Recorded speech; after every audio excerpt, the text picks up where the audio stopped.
안녕하세요. 이번 이야기에서는 아메리카의 호피족과 고대 아누나키와의 상호 연관성에 대해 간략히 살펴보려 합니다.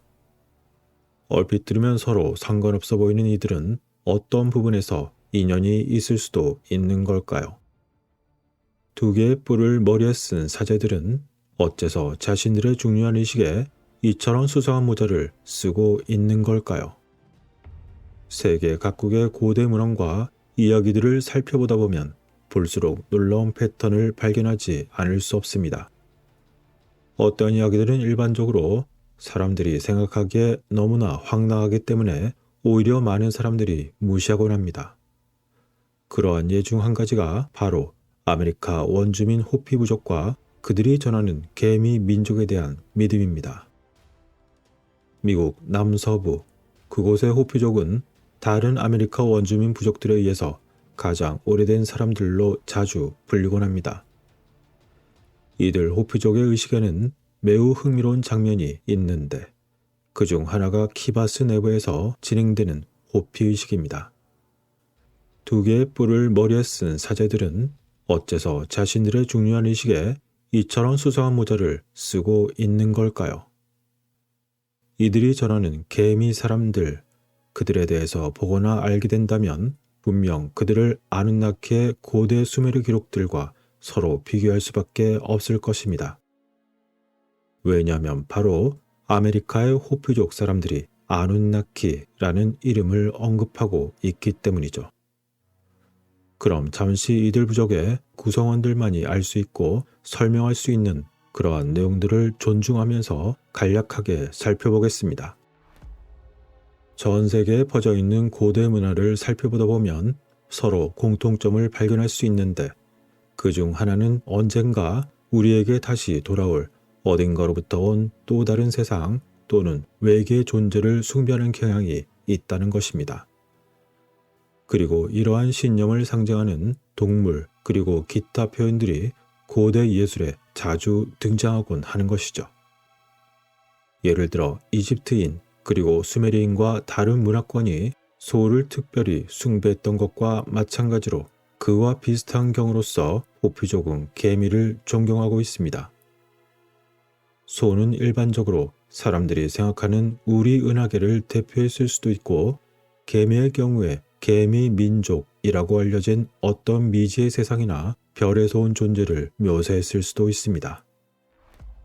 그리고 재미있는 것은 호피 단어 중에 개미 친구 이것을 가리키는 것이 있는데 그것은 바로 아누나키라는 단어이며 이것은 아누나키 이야기에 대한 직접적인 연상을 일으킬 수도 있습니다.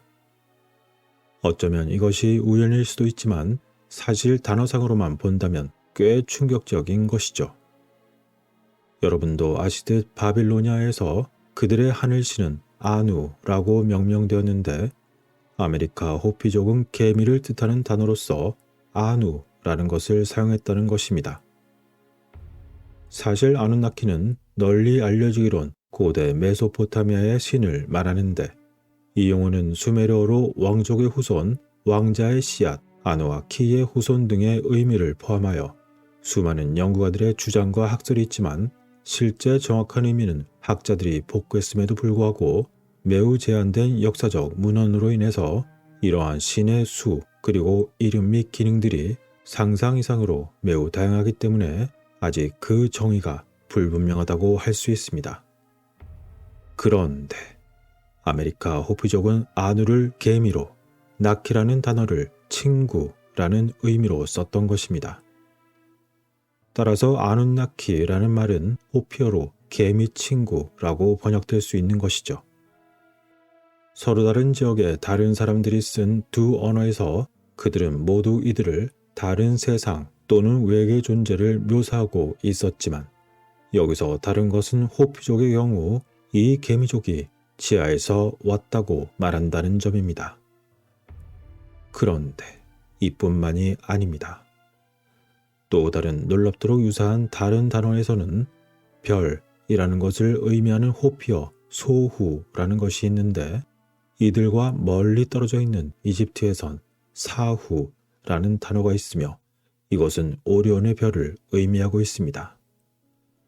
그리고 이 별자리는 전 세계에서 반복적으로 볼 수도 있는데, 고대 우주 비행사 이론을 주장하는 사람들의 경우 피라미드와 여러 다른 세계의 고대 구조물에 배치해서 오리온과 플레이아데스와 같은 다른 성계가 계속해서 반복되어 나타나는 것을 관찰하고 있습니다. 이것은 또 다른 우연일까요? 한편 호피족의 전설에 따르면 이 개미족은 그들의 구세주였으며 그들을 지하로 데려가 두 번의 극심한 대격변에서 살아남을 수 있는 방법을 가르쳤습니다. 그리고 우리는 다시 또 다른 곳에서 수메르 문헌이나 성경에 묘사된 것과 같은 대홍수 이야기를 볼 수 있습니다. 고대 호피족의 조상들은 대격변에서 죽지 않고 살아남을 수 있었는데, 그 이유는 바로 개미족이라고 부르는 존재들과 함께 지하에서 물을 거의 사용하지 않고 식량을 재배하고 바위에 집을 짓는 방법을 배웠다는 것입니다.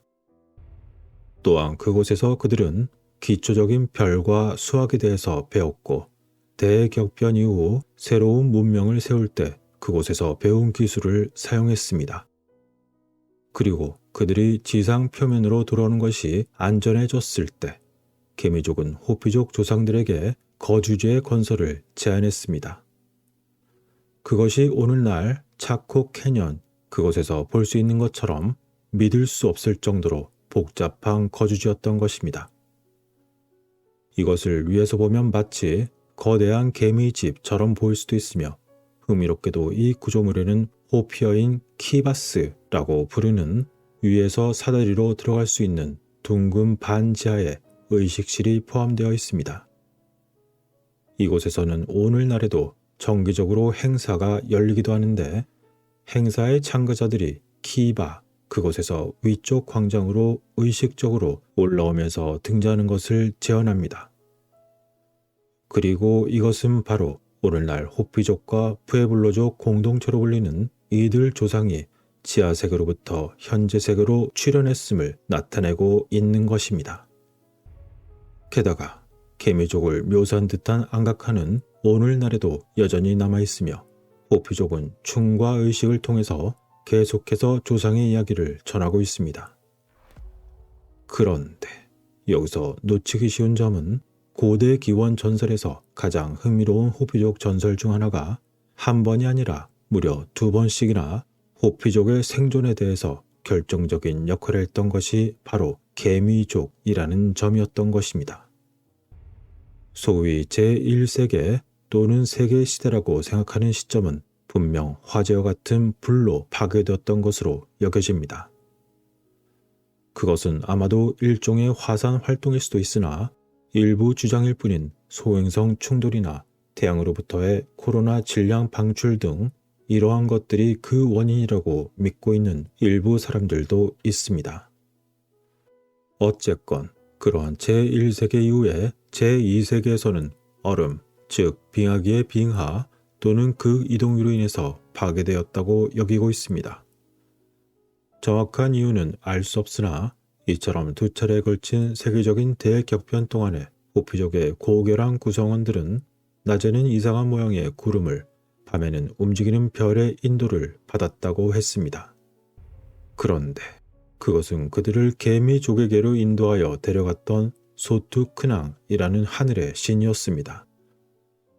그렇게 고대 호피 조상들은 개미족에게 도착하였고, 그들은 호피족 조상들을 지하 동굴로 안내하였으며 피난처와 식량을 제공했습니다.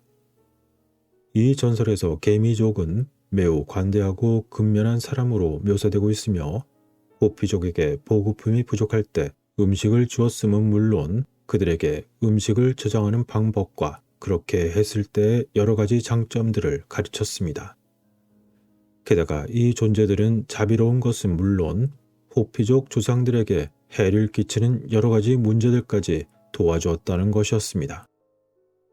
이처럼 매우 소설 같은 이러한 이야기들은 전 세계의 거인 이야기들과 함께 또 다른 이상한 존재들이 지구 깊은 곳에서 살았다고 전해지는 것을 많은 곳들에서 들을 수 있습니다.